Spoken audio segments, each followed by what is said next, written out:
Tinatrabaho na sa ngayon ang Stephen Curry, Sabrina Ionesco, Klay Thompson and Caitlin Clark sa 3-point shootout.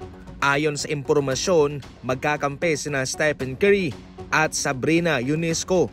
Ang kanilang kakalabanin ay sina Klay Thompson and Caitlin Clark. Nagiba na kasi ng koponan itong si Klay Thompson dahil kung siya'y nasa Golden State Warriors pa rin, malamang sa alamang ay Stephen Curry yan kasama si Klay versus Sabrina and Caitlin Clark. Sina Sabrina at Caitlin Clark ay matitinik na shooter from the 3-point line sa WNBA. Parte pa rin yan mga idol na ang ginagawang effort ng NBA para lumakas yung All-Star sa season na ito. Siyempre, para lalo pang lumakas dyan ay ilagay mo sa Stephen Curry na humahakot ng malaking views sa mga nagdaang laban niya. Ito'y tinatrabaho pa, wala pang kumpirmasyon patungkol dito mga idol. Pero marami pa rin ang naniniwala na ito'y mangyayari. Para sa inyo mga idol, sa mga fans dyan, sino kaya ang mananalo kapag nagkataon? Stephen Curry, Sabrina o ang grupo ni Klay Thompson at Caitlin Clark? Dumaragdag ng dumaragdag ang kadramahan ngayon sa 76ers. Sa Joel Embiid, palaging late sa kanilang mga activities. Si Tyrese Maxey naman, maganda yung kanyang pinapakita pero kinull out niya sa Joel Embiid dahil doon. Ngayon si Paul George naman na injured.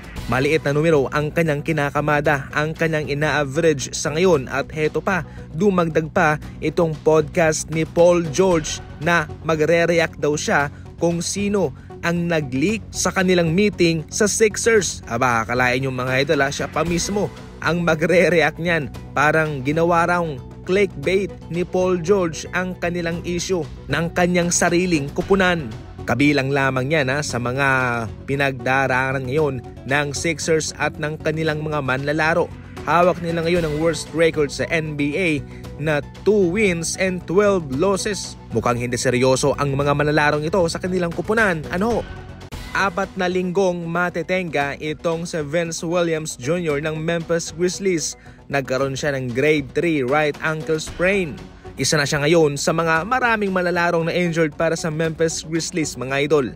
Bale, ito na yung pangalawang pagkakataon na makakamiss siya ng mga laban dahil sa pagsisimula pala ng season na ito ay nakamiss na siya ng 12 laro.